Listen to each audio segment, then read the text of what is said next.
ഇന്ന് എന്ത് പറ്റി താമസിച്ച്? അല്ലാത്തപ്പോ ഇവിടെ ഒരു 5 മണിയൊക്കെ കഴിയുമ്പോ വന്നിരിക്കാറുള്ളതാണല്ലോ പതിവ്. ഇന്ന് ഞാൻ നല്ല ഉറക്കമായിരുന്നടോ.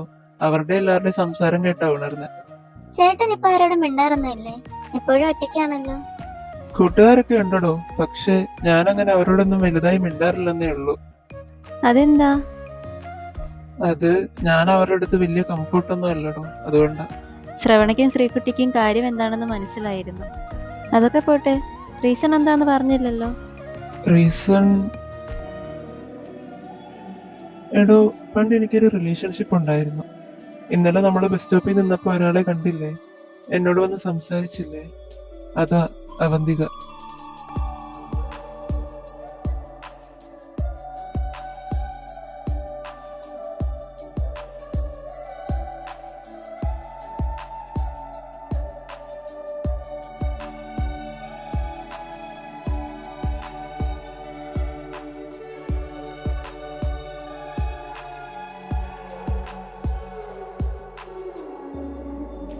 ഹാ, ബാക്കി പറ.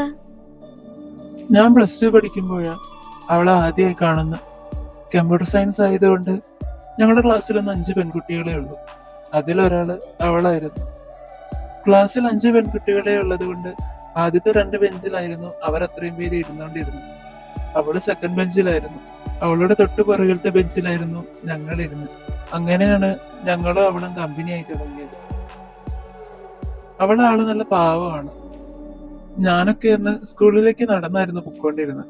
ഞങ്ങളായിട്ട് എന്ന് കമ്പനിയായി തുടങ്ങിയോ അന്ന് തൊട്ട് അവളും ഞങ്ങളുടെ കൂടെ വരാൻ തുടങ്ങി. ഞങ്ങളുടെ സ്കൂളിലേക്ക് വരാൻ അവൾക്ക് ഭയങ്കര ഇഷ്ടമായിരുന്നു. ഞങ്ങളും അവളും കണ്ടുമുട്ടുന്നത് ആ ബസ് സ്റ്റോപ്പിൽ വരുമ്പോഴാണ്. ബസ് സ്റ്റോപ്പിന്റെ അവിടെ അവള് ഞങ്ങൾക്ക് വേണ്ടി കാത്തിരിക്കും. ഞങ്ങൾ നടന്നു വരുമ്പോൾ ഞങ്ങളെ നോക്കി അവൾ ആ ബസ് സ്റ്റോപ്പിൽ നിൽക്കുന്നത് കാണും. അങ്ങനെ അവളെയും കൂട്ടിക്കൊണ്ട് സ്കൂളിലേക്ക് നടന്നു പോകും. നല്ല രസമായിരുന്നു അന്നൊക്കെ. അവളുടെ വീട്ടുകാർക്കും ഞങ്ങളെയൊക്കെ വലിയ കാര്യമായിരുന്നു അന്നൊക്കെ. അങ്ങനെ ഞങ്ങളുടെ +1 +2 ഒക്കെ കഴിഞ്ഞു. അവൾക്ക് നല്ല സങ്കടമുണ്ടായിരുന്നു. കാരണം ഇനി എല്ലാരും പല വഴിക്കല്ലേ എന്നൊക്കെ പറയുമായിരുന്നു എപ്പോഴും. പക്ഷെ പിന്നീട് ഞങ്ങൾ അഡ്മിഷൻ എടുത്തതും ഒരേ കോളേജിൽ തന്നെയായിരുന്നു.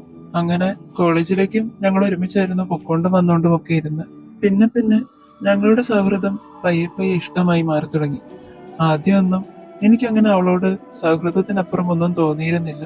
ഒരു റിലേഷൻഷിപ്പ് എങ്ങനെ ആയിരിക്കണമെന്നോ എങ്ങനെ കൊണ്ടുപോകണമെന്നോ എന്നൊന്നും എനിക്ക് അറിയത്തുണ്ടായിരുന്നില്ല.